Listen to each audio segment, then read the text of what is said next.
ఇదేమంగామా అండి? జగ్గంపేటలో హెలికాప్టర్ దిగుతారట, ఆడ నుంచి ర్యాలీగా చెయ్యూపుకుంటూ నవ్వుకుంటూ పగలబడి ఎరగకూడదు. ఆయన పద్మనాభ ప్రేమగా వచ్చాడా, ఏదో రాజకీయ ప్రయోజనం కోసం వచ్చాడా? ఎక్కడికి వెళ్ళినా అరాచకం, ఎక్కడికెళ్ళినా ఆటక విధానం. అంబటి రాంబాబు నాయుడు ఆమోదులు తీసుకొస్తాడు, వాళ్ళు పోలీసులను కడతా ఉంటారు. 2 పీకేయడానికి పోలీసులు, అప్పుడు సీన్ మారుతుంది. చంద్రబాబు గారు అలా కొట్టించే మనిషి కాదు కదా. ఇవాళ ఏమవుతుంది? ప్రతి చోట అరాచకం. భీమవరం వెళ్ళారు, గోల గోల. ఏమిటి? రైతులకు ఏం చేశాడు? రైతులకు ఏమైనా చేశాడా? ఆక్వా రైతులకి ఏమి రూపాయి ఇవ్వాల గతంలో. ఇవాళ రూపాయిన్నర ఇస్తే ఇవ్వలేదని చెబుతాడు. ఒక పక్క రైతులేమో ఎవరిని నీ పార్టీ వాళ్ళని తెచ్చి కూర్చోబెట్టుకుని రైతులు ఎవడు లేడు అక్కడ భీమవరంలో, రైతులు ఎవడో లేడు. ఇవాళ దేశవ్యాప్తంగా ప్రపంచవ్యాప్తంగా యుద్ధం వల్ల వచ్చిన ఇబ్బందులు మనం చూసాం. పెట్రోల్ డీజిల్ రేట్లు ఎలా పెరిగినాయి, వస్తువుల రేట్లు ఎలా పెరిగినాయి, టారిఫ్లు ఎలా పెరిగినాయి, ట్యాక్సేషన్ ఎలా పెరిగింది చూస్తున్నాం. దాని ప్రభావం ఆక్వా మీద ఉంది. ఆక్వా మీద టాప్ ప్రయారిటీ ఇస్తున్నారు చంద్రబాబు గారు. ఆక్వా రంగం మీద టాప్ ప్రయారిటీ. ఎందుకంటే భారతదేశంలో నెంబర్ 1 స్థానంలో ఆక్వా రంగంలో ఆంధ్రప్రదేశ్ ఉంది. తీర ప్రాంతం ఉంది కనుక భారీతన దాన్ని కాపాడాలి. దాన్ని జీడిపి కూడా రాష్ట్ర జీడిపిలో వ్యవసాయంతో పాటు ఎక్కువ సహకరిస్తుంది ఆక్వా రంగం. హార్టికల్చర్ భూమి తెస్తా ఉన్నారు. నువ్వేం చేసావు? 5 ఏళ్ళు జీరో, ₹1 సహాయం చేయలా. ధరలు తగ్గినాయి, గవర్నమెంట్ ఇన్వాల్వ్ అయింది, కిలోకి ₹8 తగ్గించారు. రైతులు ఇన్వాల్వ్ అవుతున్నారు. మినిస్టర్ అచ్చెన్నాయుడు గారు కానీ సీఎం గారు కానీ ఇన్వాల్వ్ అయ్యి వాళ్ళకి ధరలు తగ్గేలాగా చేసి పౌల్ట్రీ రంగానికి సంబంధించిన ఫీడ్ మేకర్స్ తోటి కూడా మాట్లాడి న్యాయం చేస్తూ ఉన్నారు. నువ్వేం చేసావు? ₹1 2 కోట్లు కొనుక్కున్నావు ఒక కంపెనీ నుంచి బ్లాక్మెయిల్ చేసి. ఏం చేసావు నువ్వు రైతులకి? ఇవాళ తెలుగుదేశం చంద్రబాబు గారి నాయకత్వంలో జరుగుతుంది కనుక రైతులు ఆనందంగా ఉన్నారు, నిర్విరామంగా కరెంట్ ఇస్తున్నారు. ఇవాళ మత్స్య కార్మికుల గురించి వెళ్ళావు నువ్వు. 5 ఏళ్ళు 275 మంది ప్రమాదంలో మరణించారని లెక్కలు ఉన్నాయి.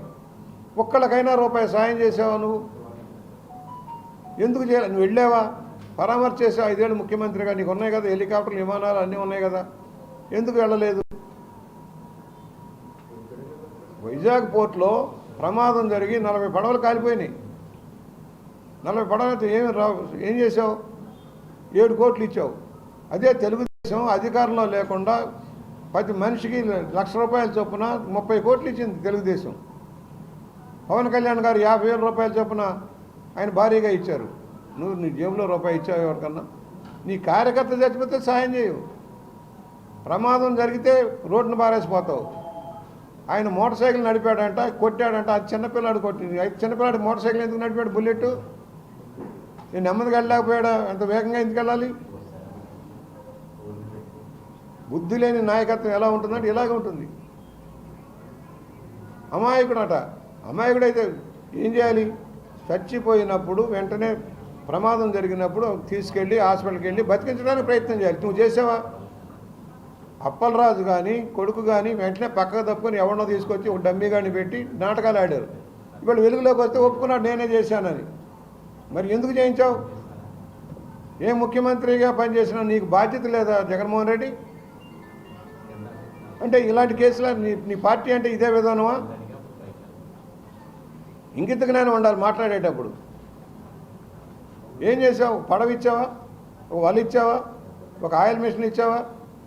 మత్స్యకారులకు ఏం చేసావు 5 ఏళ్లలో? మోస్ట్ బ్యాక్వర్డ్ కమ్యూనిటీస్ ఆదరణ పనిముట్లు ఏమైనా ఇచ్చావా? వాళ్ళకి సబ్సిడీల మీద లోన్లు ఏమైనా ఇచ్చావా? ఎస్సీలకు లేదు, ఎస్టీలకు లేదు, బీసీలకు లేదు, ఏ వృత్తిదారికి సాయం లేదు. దోపిడీ చేసుకొని పోయావు.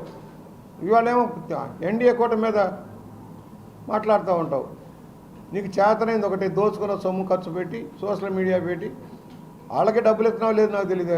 ఎందుకంటే వాళ్ళు ఏడుతున్నారు మాకు డబ్బులు ఇవ్వకుండా ఎగ్గొడుతున్నాడు బాబోయ్ అని. బూతులు తిట్టిస్తావా? వస్తా ఎక్కడికి వస్తావు రా బాబు? నువ్వు వచ్చే ఎక్కడికి వస్తావు? ప్రజలు గమనించుకున్నారు, ఆలోచిస్తూ ఉన్నారు, ఏం జరుగుతుందో రాష్ట్రంలో చూస్తూ ఉన్నారు. అందుకనే కులాల పేరుతో మతాల పేరుతో రెచ్చగొట్టడం కోసం రకరకాలు ఆ రావణ ఈ రావణ అని పెట్టి సోషల్ మీడియాలో పెట్టి మతాలను రెచ్చగొట్టడం, కులాలను రెచ్చగొట్టడం, అరాచకాలను సృష్టించడం. రోజు కూర్చొని ఉంటాడు పొద్దున్నే. జగన్మోహన్ రెడ్డి గారి పని ఏంటని అడిగితే వాళ్ళు ఏం చెబుతున్నారంటే పొద్దున్నే ఎక్కడ శవం ఉందో చూస్తున్నాడంట. ఏ శవం ఉందో వెళ్ళి రాబందులాగా రాజకీయం చేయాలి. అది సహజ మరణమైనా ఏదో చేయాలి, ప్రమాదమైనా సహజ మరణమైనా ఏదో ఒకటి చేయాలి. అందువల్ల శవాల జగన్ గారు ఇలాంటి నాయకులు మనకు అవసరమా? ఈ రాష్ట్రానికి అవసరమా?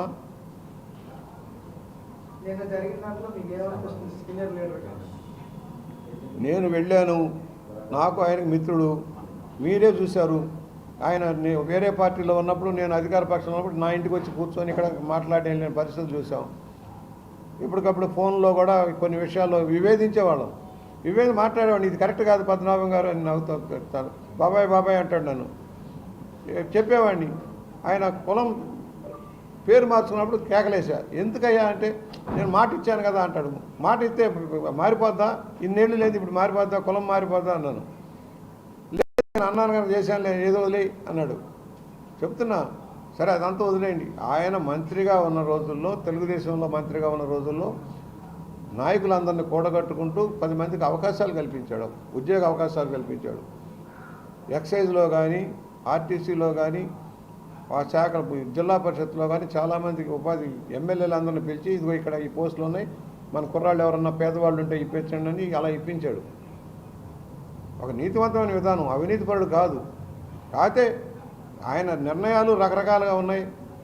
ఎందుకంటే నేను మొదటిసారిగా ఆయన దగ్గరికి మా తమ్ముడు తీసుకెళ్ళాడు, ప్రసాద్ తీసుకెళ్ళి, పద్మనాభం గారు ఇండిపెండెంట్గా ఆయన జనతాదళం మీద ఒక్కడే ఉన్నాడు, ఆయన దగ్గరికి వెళ్దామంటే ఇద్దరం వెళ్ళాం. వెళ్ళి మీరు తెలుగుదేశం పెట్టాము, రామారావు గారు పెట్టారు కానీ మీరు వస్తే బాగుంటుంది అన్నప్పుడు ఆయన ఏమన్నాడంటే, నేను ఒక పార్టీ తరఫున గెలిచాను కదా, వస్తే బాగుంటుందేమో అని అన్నాడు. ఇంకేమైంది, ఎలక్షన్ దగ్గరకు వచ్చినాయి కనుక పార్టీ ఇంకా ప్రశ్నే లేదు, జనతాదళం లేదు, వాళ్ళంతా కాంగ్రెస్లో కలిసిపోయారు కనుక మీరు వస్తే బాగుంటుంది అన్నాను. తటపటాయించాడు. నేను 2-3 సార్లు వెళ్ళాను, మీరు రావాలి అని చెప్పి. తటపటాయించిన తర్వాత ఈలాంజనేయులు గారిని తీసుకెళ్ళాం, ఇద్దరం నచ్చ చెప్పాం. అప్పుడు పార్టీలోకి వచ్చారు. తర్వాత ఎమ్మెల్యేగా అయ్యారు, మంత్రి అయ్యారు. సరే వేరియస్ రీజన్స్ వల్ల ఆయన మొండి మనిషి, ఏ మాట కాబట్టి మొండి మనిషి, తను నమ్మిన దానికి 3 కాళ్ళు అనే మనస్తత్వం మనిషి, తన పట్టుదల. ఎప్పుడైతే కులం కార్డుని ఎత్తుకెత్తున్నాడో ఆయన దెబ్బతిన్నాడు, మర్చిపోకండి. కులం కార్డుని ఎత్తుకెత్తున్న తర్వాతే ఆయన ఓటమి మద్దతు చెందాడు. పిఠాపురం లాంటి గట్టి కాపు కమ్యూనిటీ ఉన్న చోట ఎందుకు ఓడాడంటే కొన్ని లోపాలు ఉన్నాయి. ఆయన అన్ని విధాలు అన్నిట్లతో మంచి చూడాలి, మొండి పట్టుదల. ఒకసారి ఇంట్లో కూర్చొని తాళాలు వేసుకున్నాడు, నేను కాల్చుకుంటానని చెప్పి. ఏదో కరెంటు బిల్లులు కూడా ఉంది, రైస్ మిల్స్ లేదు. నేను వెళ్ళాను, పద్మనాభం గారు ఇది కరెక్ట్ కాదు కదా, ఏదైనా ఉంటే రిఫండ్ చేసి చేయొచ్చు అంటే, కాదు అంతే, మొండి మనిషి అంతే. వాళ్ళ నాన్నగారు ముద్రగడ వీర్రాఘవులు గారు, ఆయన మంచి ఎమ్మెల్యేగా పనిచేశారు. పత్తిపాడు ఏరియాలో మౌటంలేని మహారాజులాగా ఆయన కూడా బలం ఉండేది. అందువల్ల మేము కూడా ఆయనకి నివాళులు అర్పించాం. పోయి ఆ గౌరవం కూతుర్ని రానియకపోవడం ఏంటండి? కుటుంబం కొడుకు లాగుతుంటే తీసుకెళ్ళటానికి ఈ ఎదవలు ఆపటం ఏంటి? ఈ పనికిరాని సన్యాసులు వీళ్ళు ఆపటం ఏంటి? ప్రభుత్వ లాంఛనాలు ఇచ్చాం. ప్రభుత్వ లాంఛనాలు ఏంటి? ఎవరైనా ఏ పార్టీ అయినా ఒక స్థాయిలో ఉన్నవాళ్ళు చనిపోతే వాళ్ళు ఇవాళ లైమ్లైట్లో లేకపోయినా వారి ప్రోటోకాల్ ఇస్తారు ప్రభుత్వం. పద్మనాభ గారు లాంటి ఒక సీనియర్ లీడరు ఎంపీగా చేసి 4 సార్లు ఎమ్మెల్యేగా చేసి, ఆయన ఎమ్మెల్యేగా చేయడమే కాదు 2 సార్లు మంత్రిగా చేసిన వ్యక్తికి గౌరవించాలి ప్రభుత్వం. అది నిర్ణయించారు.